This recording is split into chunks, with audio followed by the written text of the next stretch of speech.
Okay, so here we are with the Playfair Audio Dynamic Grading plugin. Now this one kind of flew under my radar somehow. It's been around for a little while, not that long I don't think.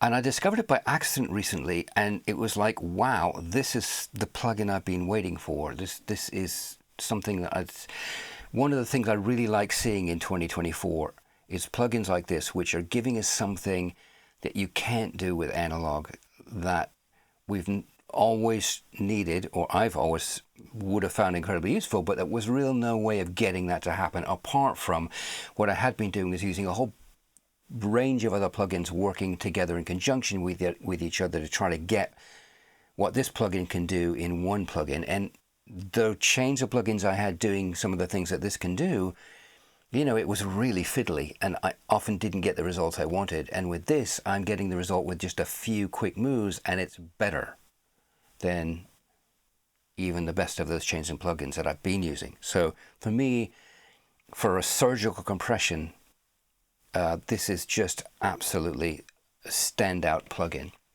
So I thought I'd have a look at it. So before we get going, if you can like the video, give it a thumbs up, subscribe if you haven't subscribed. If you can press the thanks button, that's fantastic for keeping the channel going. And now let's have a look.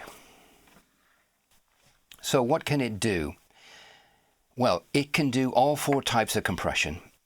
Downward compression, upward compression, downward expansion, upward expansion. And I shouldn't call it four types of compression, four types of the common four types of dynamic range control.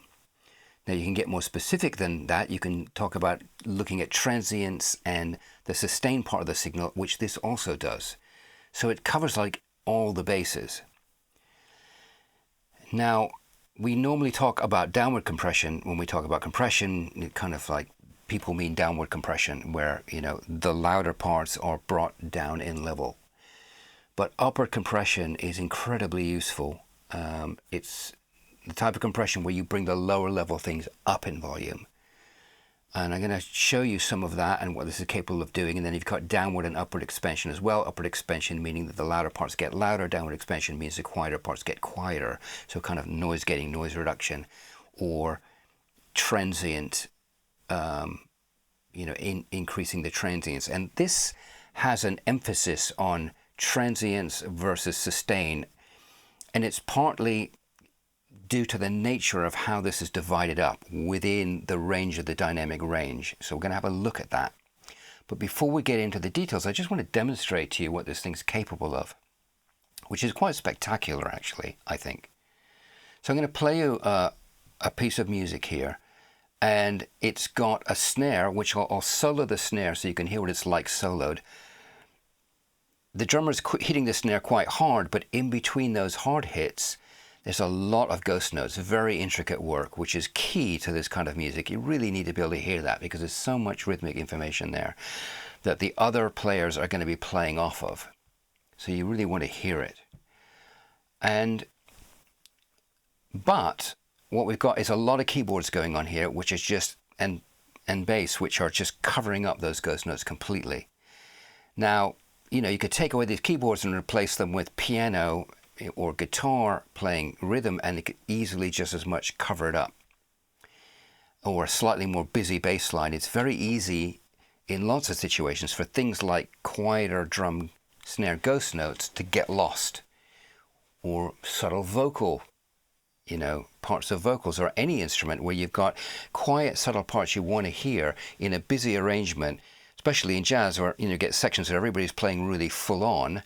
All those things very easily get lost, and we're often fighting when mixing to try to get those things heard. So I'm going to give you a bit of a demo here. I'm going to solo the snare so you can hear what it's like.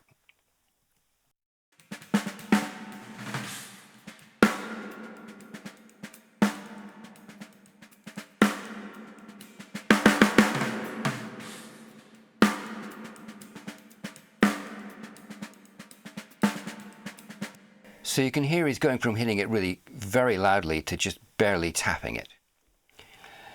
And when I unsolo this and you hear it in the music, you'll hear that you really can't hear those quiet ghost notes.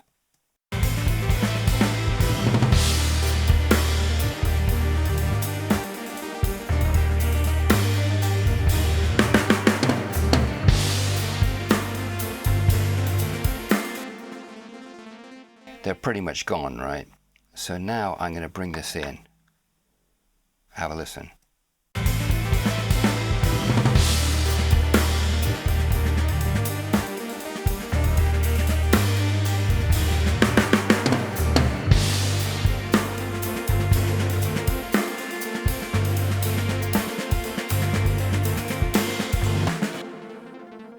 You can totally clearly hear them. So that's remarkable. Now I've tried to reproduce this using other plugins, you know, Split EQ, Sculpt, and other dynamic plugins, and I can't get anywhere close to this. And even though the closest I can get still takes an awful lot of fiddling. Now I'm not saying I think those other plugins are great, and I use them all the time for all sorts of things. They're just indispensable mixing tools for me, but for this kind of thing, just nothing I found gets even close to this. And what's amazing about this is it's just so easy to get there. Now I'm going to start again with a fresh instance of this, so that we can just see how it works. So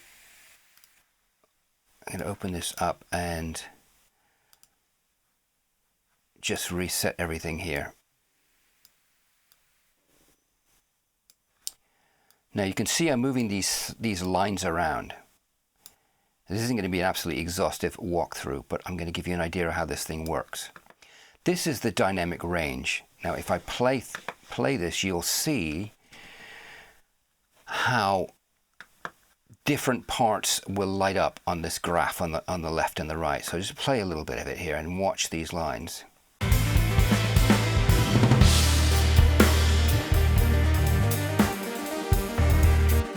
So you see, you can just snare the solo of the snare, it'd be easier to work with. So up here, these are the loudest parts, which tend to represent the transients. These are the quietest parts, which tend to represent reverb, ambience, background noise, and then we got the middle parts, which represent the more sustainy part of the sound. This is what's coming in, so you can see there's a lot down here, a lot going on down here, and which is the ghost notes, and then there's when he hits the snare hard, there's going to be a lot going on up here.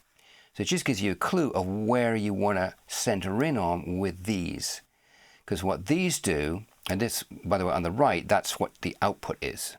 So right now, because these lines are horizontal, the input and the output are the same.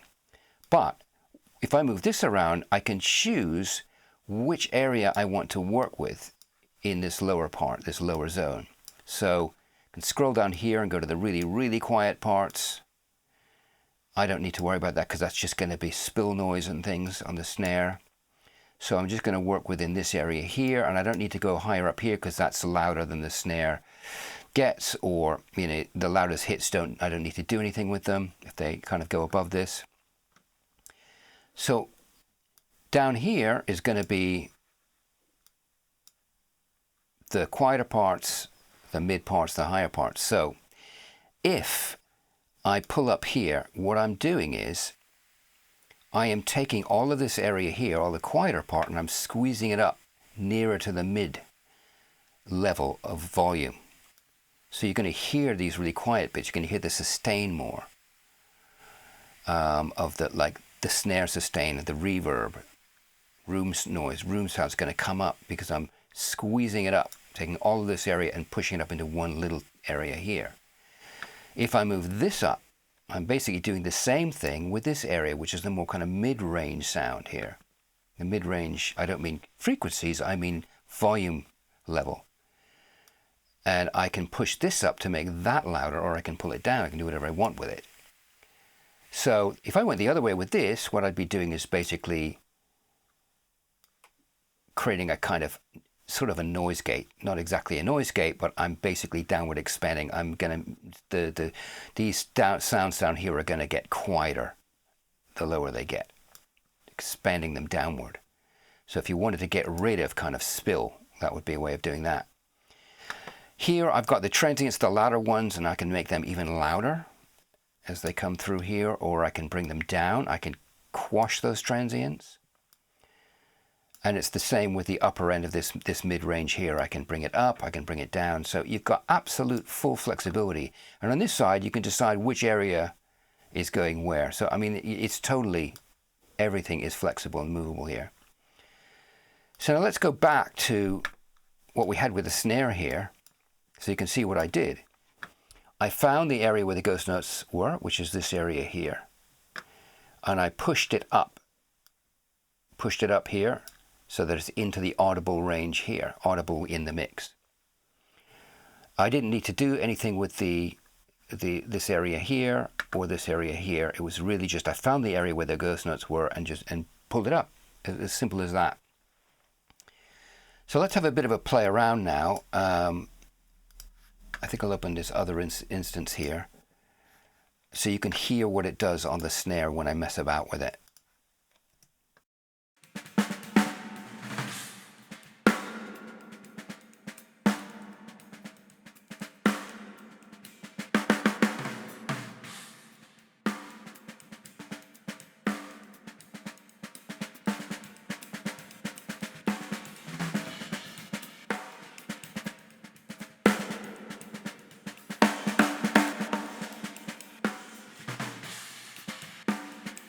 See, with a couple of simple, quick moves, I've kind of reversed the snare. I've brought the loud hits down, and the quiet ones up to pretty much even level. In fact, it's almost like the quieter notes are louder than the loud hits. That's just remarkable, and it doesn't sound like super overcompressed. Now over here you have some other controls. You can adjust the release and the overall kind of response speed of the thing, and the spectrum. This, I can't quite understand exactly what this is doing, whether it's the side chain or whether it's the actual way the compressor is working spectrally or what, but it changes the sound to being a bit more brighter or a bit darker, kind of. It's a little bit more nuanced than that, but it makes a real difference. And what I generally find is, and what the manual explains, is that you get the sound close to what you want, and then you move these around until you get the most natural sound. And I kind of already done that, and you can hear for this sound, you can hear how natural it sounds. It doesn't sound like it's being like heavily compressed, like smashed, like it is being. Considering how smashed it is, it sounds remarkably unsmashed. If I did this with any other compressor, it would be absolutely smashed sounding, which, you know, obviously you want sometimes, but if you want something to sound more natural, obviously it doesn't sound natural when it's this squashed, but it sounds far more natural than I can imagine any other compressor doing. Not that it'd even be capable of doing this, but you get my point here. So amazing. Now let's try doing some other stuff here.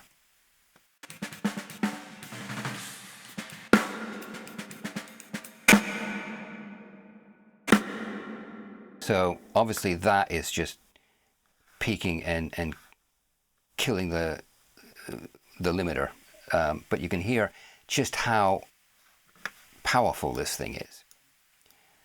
So let's get this back into something reasonable here. In fact, let's do this. Let's bring all of this down. So we're just bringing the whole thing down. And I think there's actually some key commands that'll let you do all this kind of thing quicker, which I haven't learned yet. So sorry about that, but I can't kind of demonstrate that. But there are key commands that let you kind of grab whole bits of it and move them together. So let's just see what we can do here.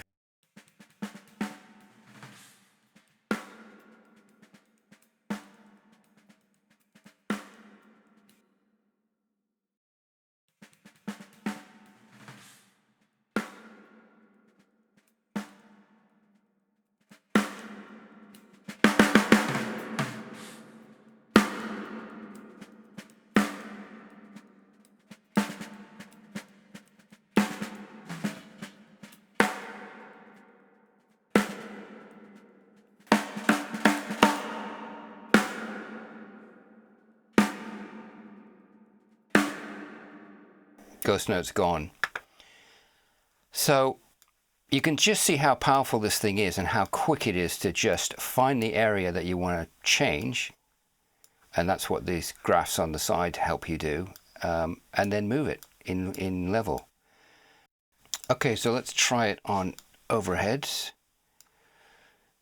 So here, what I've done is I have pulled down on the sustain of the overheads, so the cymbals. If you imagine, I mean, this sounds absolutely fine, this overhead recording, but if you imagine that the cymbals were just too splashy, too sustaining, they were washing out the song, which is not an uncommon problem to have, and you weren't really hearing the hits, you're just hearing this kind of wash, because maybe the overhead mics had been put a bit too high up and the drummer was really bashing on them, and you just got this kind of big wash going on.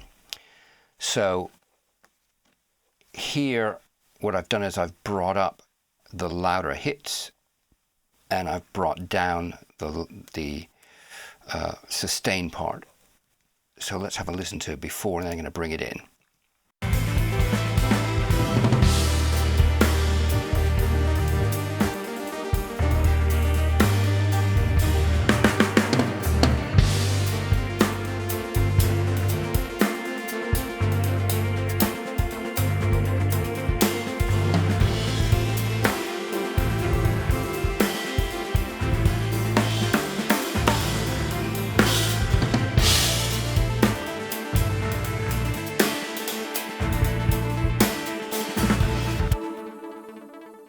Now, that's way too exaggerated, but you get the idea of what this thing is capable of.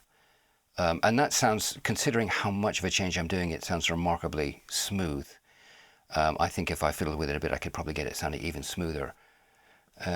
So I have to say this thing is really impressive. I haven't had it long, so I haven't had a chance to really dig in deep with it, but you know, it seems pretty clear with these. You just move them around basically until it sounds the best it can sound. And I found with the overheads, I was moving it more over here, and some other things I'm moving it back over here. And it's same with the release and the response. You just move it till, what it says in the manual, till it sounds the most natural. And that's what these controls seem really well kind of designed to do.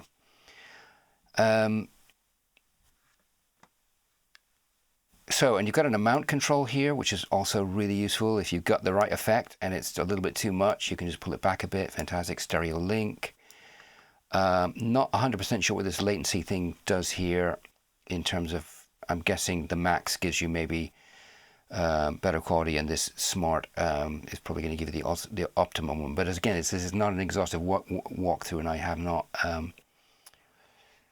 dug into this really deep. The final bit I will mention, though, that this is to do with the metering rather than the kind of sound. So yeah, I highly recommend if you're looking for something that gives you amazing dynamic control in a way that nothing else can really do that I found, and something that can maybe complement split EQ. Split EQ can't do what this can do, but also this, you know, this can't do everything Split EQ can do. They're complementary, I would say, and it's working together for depending on what you need. Just fantastic tools, particularly for fixing problems in a mix, but also for creative use. If you wanted to do something kind of, you know, if you had a sound that you really wanted to kind of sculpt and change way beyond where it was possible to do with conventional tools, fantastic with that too. So yeah, highly recommended. Very impressive piece of work from Fairplay Audio. So kudos to them for that, and for creating something that is not just yet another emulation, but something that's giving us a really useful tool that we've not had before. So yeah, if you found this video useful, please do give it a like, ring the bell, thumbs up, and if you can press the thanks button, that's really helpful. And hope to see you next time.